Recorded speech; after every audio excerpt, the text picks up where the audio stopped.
What's up, guys? Dr. Kyle Loveless here. I want to talk to you today about how to heal your body of psoriasis, and specifically what I ate as I was going through psoriasis and getting rid of psoriasis myself. I've shot a lot of videos on what you should take out, right? I got a video on the top 5 foods to take out if you're trying to get rid of psoriasis. I have videos on what supplements to take. I also have a video on what foods everybody should be eating in terms of what eating plans should everybody in general be eating, and that's called the non-inflammatory diet. And then you start to individualize it when it comes to things like psoriasis and other individuals. But everybody at least should be doing that. So go back to those videos before you start. Also, make sure you hit the notifications button so that you can, and that you like our channel or follow our channel so that you can get these videos as we continue to update, because the whole purpose of these videos is to really truly help you become your own health expert, and so you don't have to rely on all these other people just giving you information, but that you can actually become your own health expert, and that's what I think we need in the world we live in today. Okay, so I'm going to dive into what I actually did.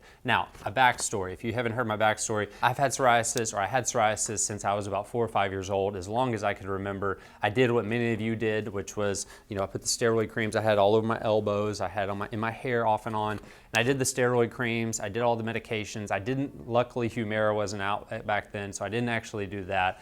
But I did all those things. My sister also had psoriasis, and she had to go through all the similar dietary changes and things like that, and was able to get rid of a lot of her psoriasis. And I've done this with hundreds of patients. But for me, 4 years old to about 34 years old, and I was following that non-inflammatory diet. I was gluten-free, I was dairy-free, I was soy-free, I was corn-free. I was pretty much free, right? I had a very low sugar diet, but I still had psoriasis. And there were some specific things I finally did that shifted that for me when it came to psoriasis.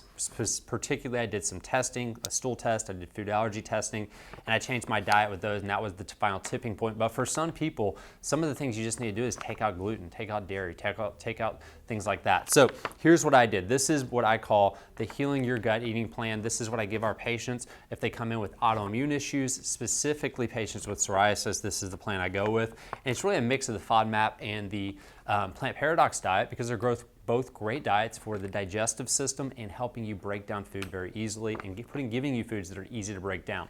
And so if you want this, simply go in the comments below and say, hey, I want the eating plan, or maybe we'll put a link down below. Yeah, actually comment. Go do the comments, and if you comment on our page, I will send you this PDF. It's very simple, okay? So it's Healing Your Gut, and it has all the foods that the yes foods, I call them, the foods that you want to go with, the types of vegetables you want to eat, types of meats you want to eat. And so this is exactly what I followed, really. And I didn't eat all these foods, but these are all foods that are good, okay? So if you want that, look at this. But I'm going to tell you what I did personally. And this isn't what everybody has to do, okay? Because everybody's different, and I get that.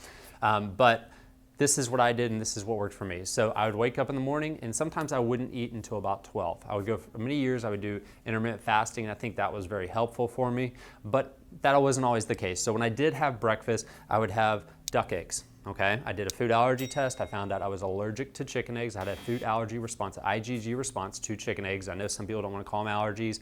They want to call them sensitivities. I'll be honest with you, I don't really care what you call them. They're foods that create an inflammatory response in our body, and if you're eating them every day, it's going to make a big issue. And for me, eggs and black pepper were two of the biggest ones. So I took black pepper out and I took the chicken eggs out. I shifted over to duck eggs because eggs are really the most bioavailable protein there is. Go back and watch the video I did on duck eggs versus chicken eggs. Really cool concept of how amazing actually eggs are for you. And I actually like duck eggs better now.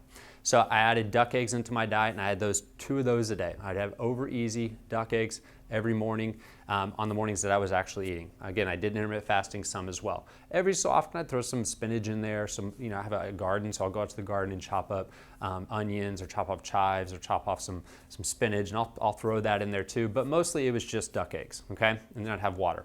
And then I'd go till about 12 o'clock, 1 o'clock, and then I'd eat lunch. And lunches I keep very simple, very small, because during the middle of the day, you're in this more of a get up and go kind of mindset, or kind of nervous system response, this kind of fight or flight response in the middle of the day, and your body's not really in a digesting food mode.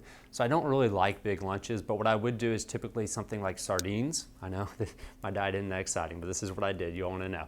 So I would do a can of sardines and a BPA-free can with water and sea salt, not olive oil. Okay, a lot of times that olive oil is rancid in there, and the BPA cans have chemicals in those cans that will release into your food and mess up estrogen and cause other kind of toxins in your body. So I'd go with a BPA-free can. So sardines for lunch, but I would also do things like sometimes I'd have duck eggs again. Sometimes I would have a small amount of steak, grass-fed free-range organic steaks. Sometimes I do a free-range chicken. I really just kind of, a lot of times would just go with whatever I had for dinner the night before, but again, small amounts, okay? And then I'd have a vegetable, and usually it's a cruciferous vegetable like broccoli, sometimes cauliflower, but my mainstay was mostly broccoli or things like Brussels sprouts, the really big bang for your buck types of vegetables, okay? And that was it. Very small lunch, and then for dinner, I would have a normal, good, healthy dinner. I'd have grass-fed beef, a good amount of that. I'd have pre-range chicken. Sometimes we'd have wild-caught fish, and look out, I'll do a video on what fish not to eat and what fish you should be eating with psoriasis, because that's actually very specific as well. Sometimes I'd have turkey. Every so often we'd do turkey, ground beef, but it was just good, healthy meats, raised the way meats are supposed to be raised. I do a lot of deer meat because I hunt, so I got a lot of deer meat in our fridge. So venison. And again, I know that people will say, oh, they went vegan and they got rid of their psoriasis, and that's awesome. One of the reasons that actually happens when people go vegan and they get rid of psoriasis is simply the fact that they're taking out all this food, all these grains, or hopefully all these grains, but all these other foods that were toxic to their body, and they're minimizing their eating plan. And the meats they were taking out, or the meats that they were eating, are usually conventional raised animals, which are toxic. And so I agree, if you're eating conventional raised animals, you need to take those out. But healthy meats are actually, grass-fed, organic, free-range animals are actually very healthy for you. Okay, and I won't let anybody tell you otherwise. They absolutely are. We've been around forever, and they're very helpful for our health, and we need a lot of those B vitamins and a lot of the stuff that's in meat. And go back and watch my video on why not to be vegetarian, or why not to go vegan, and I talk about this a lot in those videos, okay? So I'd have that good, healthy meat, and then again, cruciferous vegetables.